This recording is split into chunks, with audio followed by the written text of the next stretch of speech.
Even now, the dead can still tell tales. This is detective work that is complicated and difficult. Scientists in Sarajevo are matching blood samples from the living to identify victims of war.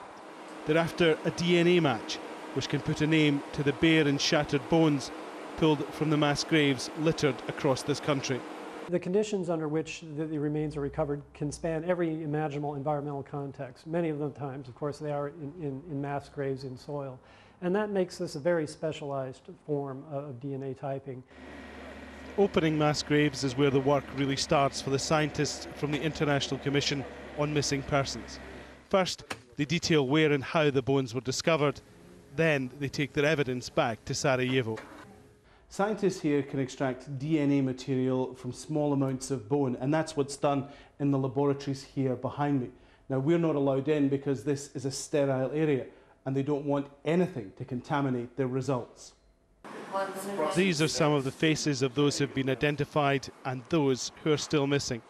Thousands of families have donated blood samples rich with DNA to cross-check with the lab results, hoping the next find brings an end to their agony. But it's just amazing that sometimes the stories that you hear and what kind of happiness it can bring to the family and closure it can bring to the family itself. The expertise gathered here over 10 years is now being offered elsewhere. Chile has asked for help in tracing the 3,000 or so who disappeared during Augusto Pinochet's regime. We've learned a lot over the last 10 years, 11 years actually, and we want to share that knowledge with other governments or other countries that are faced with the same problem. So it's really no big thing for us to begin to give a small amount of assistance to Chile so that they don't have to reinvent the wheel. I mean, there are many ways we can provide assistance to governments. When a match is made, they can be certain to 99.95% they've got the right person.